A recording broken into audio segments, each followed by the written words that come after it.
YouTube, what up, what up? It's your boy Sneaker D. And you got Just-O. And this is Kick Chat brought to you by KYG. What's good, Brody? No, I'm good, how are you? I'm good.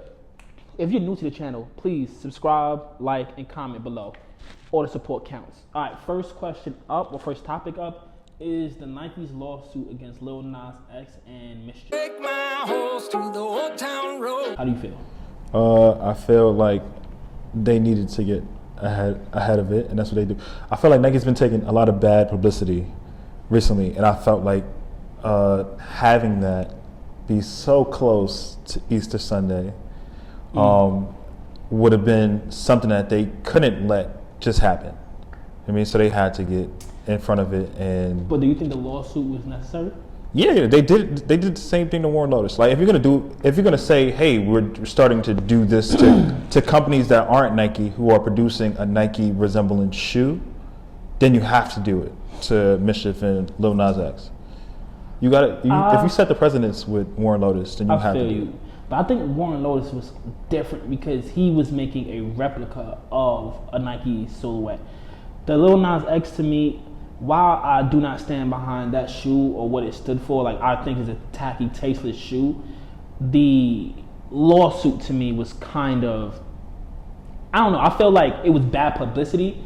And like you said, Nike's going through a lot right now, so I think they might have overreacted. Because when I first seen it, at first thing I was like, yo, what is Nike doing? When they came out, I was like, yo, we had nothing to do with this. Him and his team out on their own. I was like, all right, cool. But then the lawsuit came. So when the lawsuit came, I started reading more on it. And I'm like, Mischief was the same company that did the Walk on Water shoe. And I'm like, you didn't sue them then. To sue them now, it's kind of like you're picking and choosing. Like, bro, Nike has let mad companies make replicas off their shoes and not sued. Warren Lotus got lit with it, and then they sued him. So I'm like, yo, so when does Nike sue you?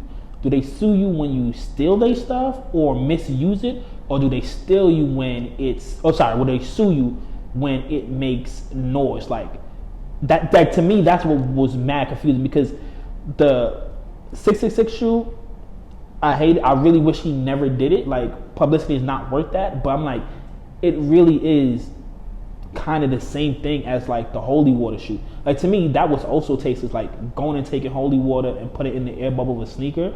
But where was the lawsuit then? Moving on to the next segment. This question is about being a responsible sneakerhead. Oh, you have any suggestions for the community? Yes, the most usable suggestion I can give you is to save. You know, if there's, right now the sneaker industry is tough to get a pair of sneakers, right? Whether you try Nike, whether you go through any foot sites, it's difficult to get a shoe. So what you want to do, if there's a shoe that you really enjoy and want to have, resellers are mostly panic sellers, right? Nobody really sits on their shoes. So if you save a good amount, like you realize what it is before it drops, that's usually how much it's going to be day of drop. It's not going to go up right away. So I would say save, and then if you don't hit that same day, purchase it, resell. My number one suggestion would definitely be buy what you like. Like, as someone in the sneaker community, it's easy to get swept up in all the hype, because like you go on Instagram, everywhere you go, like they'll constantly show you a certain shoe, and like the more you see it, the more it like becomes relevant to you. Buy what you like, because after a certain while, all that hype goes away and you're stuck with that shoe.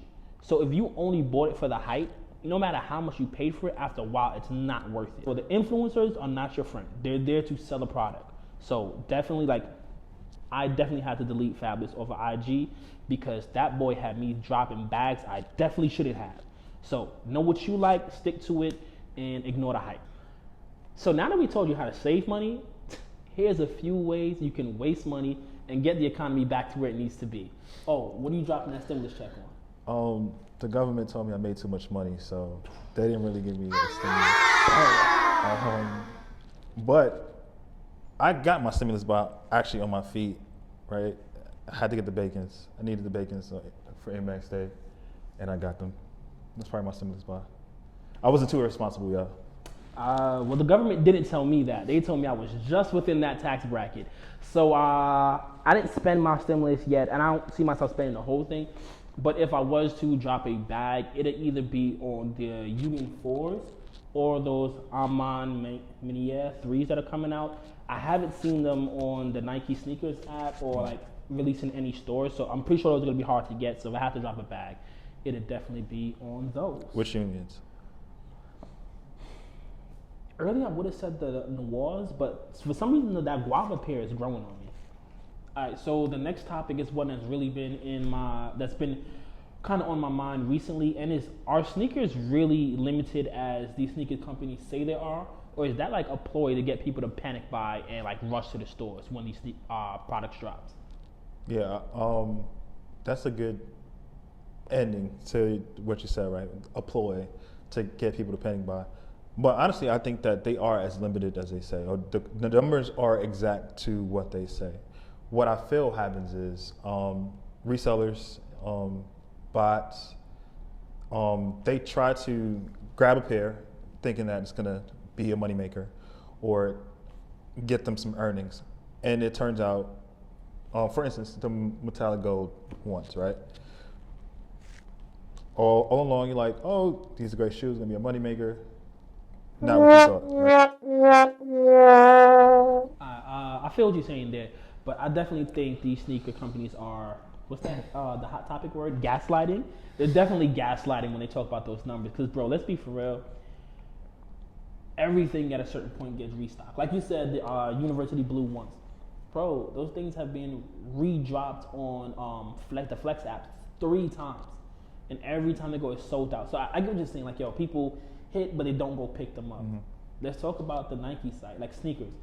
Those Carmines were sold out. They pop up out of nowhere. And those aren't the only, like, these things are constantly happening. The sneaker site, they do mass restocks on shoes they told you were sold out. And then every time they open, like a few snipes have opened up in our neighborhood recently. Every time one of these new sneaker stores open up, they have exclusive access to these sneakers that were sold out months in advance. So I don't believe that Nike is making these sneakers, or not Nike, Nike's, Adidas, not New Balance, they're a good company. They're not making these sneakers in as limited quantity as they say they are, you feel me? And they're holding stock back and they're slowly re-releasing them just so it never sits on shelves. Because when a sneaker sits on shelves, that's when their overall stock gets hurt. Off the show with the Drip Your Kick segment. Today's Kick Your Dripping is none other than the Raging Bull 5s. Perfect. With them is I had black denim pants. Since he bringing fitteds back, I figure I bring NBA jerseys back. You got to mention that Chicago Bulls. I think it was 94, 90, might have been 96. Joint jersey with the pinstripes, fire white long sleeve T-shirt, and then the Raging Bulls. That's a fire fit. All right, so my suggestion when it comes to these Raging Bull 5s, wear them as soon as possible. For me personally, 5s look terrible with shorts, because this is not a summertime vibe. Wear them while you can still wear long pants and not be sweating your life away. Starting off with a merino wood t-shirt, the Ronaldinho. That was one of my favorite soccer players growing up. So when I seen they did his shirt, definitely had to cop it. You throw that shirt underneath a jeans jacket for when it gets a little nippy at night. And then, like I said, I'm from New York, so we got to do a pair of Army Fatigue cargo pants. And if you insist on wearing these in the summers, I guess you can go to H&M and get the Army Fatigue cargo shorts. But I think they will look stupid on your feet during the summertime. But that's just me. And then, you finish it off. I'm not going to suggest wearing too much red with this because you're going to look like, That's on block! So, yeah, that's my fit. And I want to see you guys just tag us in your fit pictures when you put them up on IG. Until then, it's Sneaker D. And you got Just-O. This is Kick Chat brought to you by KYG. We out. Peace.